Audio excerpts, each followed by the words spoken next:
Hello and good morning.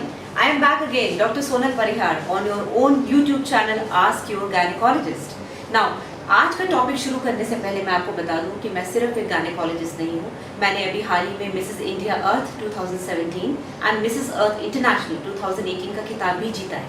अब आप में से कुछ लोग सोचेंगे, मैम कैसे पॉसिबल है, ऐसे इतने बिजी शेड्यूल में आपने ये कैसे कर लिया? तो अपने आगे आने वाली वीडियोस में मैं आपको बताऊंगी कि एक प्रोफेशनल होते हुए, इतने बिजी शेड्यूल में भी होते हुए आप अपनी स्किन, अपनी बॉडी, अपनी फिटनेस, अपनी हेयर, इन सब की केयर कैसे कर सकते हैं, specially when you are 40+, right? तो आज का टॉपिक क्या है? आज का टॉपिक आप ही लोगों से सजेशन आया है और वो टॉपिक है रिकरेंट मिसकैरेज, मतलब कि रिकरेंट अबॉर्शन, यानी कि अबॉर्शन बार बार होना। आज का वीडियो उन लोगों पे आधारित है जिनके बार बार एबॉर्शंस होते हैं और ऑब्वियसली वो इतनी उम्मीद से डॉक्टर के पास आते हैं कि हमारा ये बच्चा 9 महीने तक किसी तरह से जी जाए पेट में, और हर बार वो इसी टेंशन में रहते हैं कहीं पिछली बार की तरह वापस एबॉर्शन ना हो जाए। तो इसके कारण क्या है कि ये बार बार एबॉर्शन होता है? 3 से ज़्यादा जब एबॉर्शन होते हैं तो हम मेडिकली उसको बोलते हैं रिकरेंट एबॉर्शन या रिकरेंट मिसकैरेज। सबसे पहले जनरल फैक्टर्स में आती है एज। मदर और फादर दोनों की एज बहुत मायने रखती है, बिकॉज उनके गैमीट्स यानी कि जो जेनेटिक मटेरियल वो बच्चे में ट्रांसफर करते हैं वो ओल्ड होने लगता है, उसमें म्यूटेशन शुरू हो जाती है। तो एज बहुत बड़ा फैक्टर है। 35 के बाद जो बच्चे होते हैं उनमें प्रॉब्लम हो सकती है, अबॉर्शन के चांसेस होते हैं।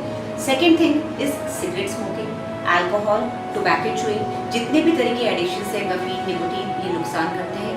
हमारी कंट्री में सिगरेट स्मोकिंग लेडीज में इतनी ज़्यादा नहीं है जितना कि टोबैको च्यूइंग ज़्यादा है और अल्कोहलिज्म ज़्यादा है, राइट? तीसरी इंपॉर्टेंट चीज़ होती है हिस्ट्री ऑफ मिसकैरेज। अगर पहले आपको एबॉर्शन हो चुका है, उस बात को छुपाए ना, चाहे वो कितना भी छोटा बच्चा हो, बड़ा बच्चा हो, बट आप डॉक्टर को पूरी विस्तार से बताइए, बिकॉज अगर आपको पहले एबॉर्शन हो चुका है तो चांसेस एबॉर्शन के बढ़ जाते हैं इस बच्चे में। चौथा पॉइंट, ब्लड बोर्न डिजीज। आपके ब्लड में कोई ऐसी बीमारी जिसकी वजह से एबॉर्शन हो रहा हो। सबसे इंपॉर्टेंट बीमारी जो हम लोग टेस्ट करते हैं वो है एंटीबॉडीज, जिसको बोलते हैं एंटी फॉस्फोलिपिड सिंड्रोम। एंटीबॉडीज क्या होती है कि जहरीले पदार्थ होते हैं जो कि आपके अंदर आपके बच्चे को या फिर और टिश्यूज पर अटैक करके उसको खत्म करने की कोशिश करते हैं। तो जब भी आप ब्लड टेस्ट कराएं, सबसे इंपॉर्टेंट APA, ANA, ACA, ये सारे एंटी फॉस्फोलिपिड एंटीबॉडीज होती हैं। टॉर्च टेस्ट का मैं बता दूं, टॉर्च टेस्ट इंपॉर्टेंट नहीं है। बहुत से पेशेंट्स टॉर्च का ट्रीटमेंट लेते हैं, टॉर्च टेस्ट कराते हैं, ये बिल्कुल भी इंपॉर्टेंट नहीं है, बिकॉज एविडेंस सजेस्ट करती है कि इसकी वजह से एबॉर्शन नहीं होता। नेक्स्ट आते हैं जेनेटिक कैरेक्टर्स में। पेरेंट्स में अगर कोई जेनेटिक मटेरियल खराब है, जेनेटिक मतलब कि उनका क्रोमोसोम्स, उनके DNA, अब आपको पता है, शायद कुछ लोगों को पता होगा कि हर नॉर्मल इंसान में 23 पेयर्स होते हैं क्रोमोसोम्स के, यानी कि टोटल 46 क्रोमोसोम्स होते हैं। जब बच्चा होता है तो आधा जेनेटिक मटेरियल माँ से आता है, आधा फादर से आता है। 23 आते हैं मदर से, 23 आते हैं फादर से। तो अगर मदर या फादर में कोई ना कोई क्रोमोसोम उल्टा है या उसका कोई पार्ट खराब है, कोई पार्ट डिलीटेड है, तो ये चीज़ बच्चे में इफेक्ट कर सकती है।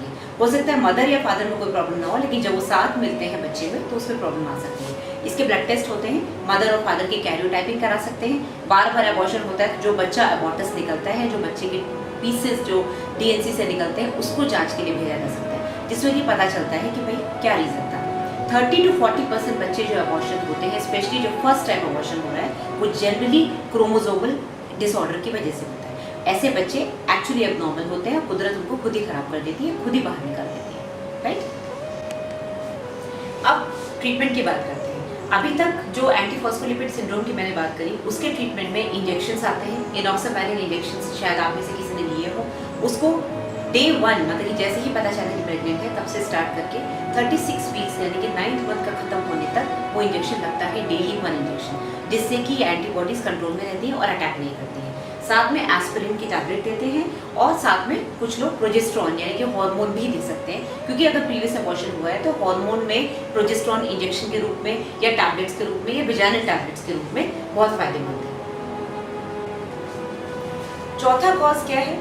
बच्चेदानी में डेवलपमेंटल एबनॉर्मेलिटी। बच्चेदानी नॉर्मली पेयर शेप की होती है। अगर इसमें कोई एबनॉर्मेलिटी है जो कि बचपन से ही उस लड़की में है, तो ये चीज़ 3D अल्ट्रासाउंड से पता चलती है, 3 डायमेंशनल अल्ट्रासाउंड, या फिर लैप्रोस्कोपी यानी कि दूरबीन की जांच, या फिर कुछ रंगीन एक्सरे जिसको कि HSG बोलते हैं, राइट? इस डायग्राम में आप देख सकते हैं कि यूट्रस या तो डबल है या फिर आधा बीच में से कटा हुआ है, जिसको बाइकॉर्पोरेट बोलते हैं, या डाइडेल्फस है। तो इसमें क्या होता है कि बच्चेदानी एक नहीं है, बच्चेदानी के टुकड़े हो गए हैं या बच्चेदानी का कोई पार्ट मिसिंग है, तो इस वजह से अबॉर्शन होता है।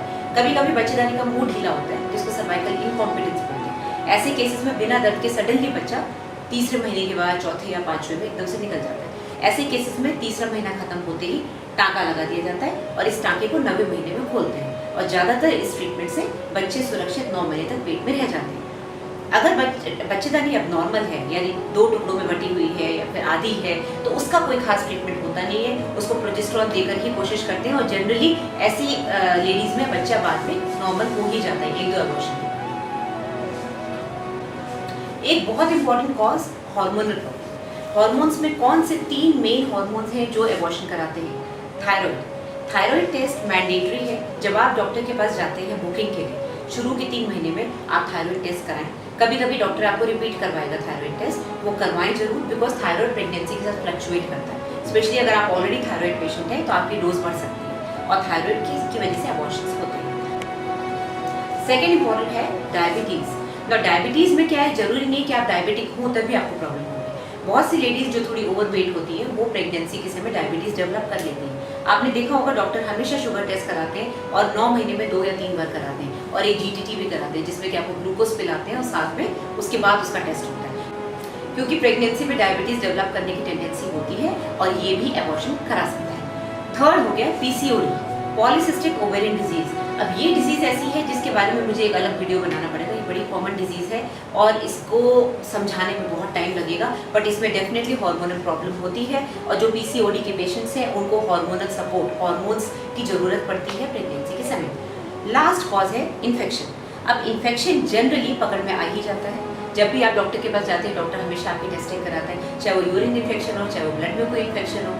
किसी भी तरह का इन्फेक्शन बच्चे पे इफेक्ट कर सकता है, इसलिए एंटीबायोटिक्स देते हैं, इसका ट्रीटमेंट करते हैं और आप जरूर लें ट्रीटमेंट। जो आपकी गायनेकोलॉजिस्ट है उससे पूछ के लें। अगर मान लीजिए आपको गायनेकोलॉजिस्ट ने किसी और डॉक्टर के पास जाना पड़े तो उनको बताएं कि पेट में बच्चा है, कौन से महीने में है, जिससे आपको वही दवाई दी जाए जो कि बच्चे को नुकसान न करे।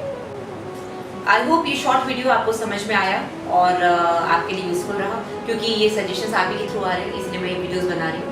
और अगर कोई चीज़ नहीं समझ में आई तो आप मेरे चैनल को सब्सक्राइब करिए, उसमें कमेंट बॉक्स में लिखिए कि मैडम ये नहीं समझ में आया, वापस समझा दीजिए, या फिर आपका सजेशन कि कोई और टॉपिक पे बोलना है तो वो भी आपके सामने बहुत जल्दी आ जाएगा। So take care, bye for now, I will be back again with a new video.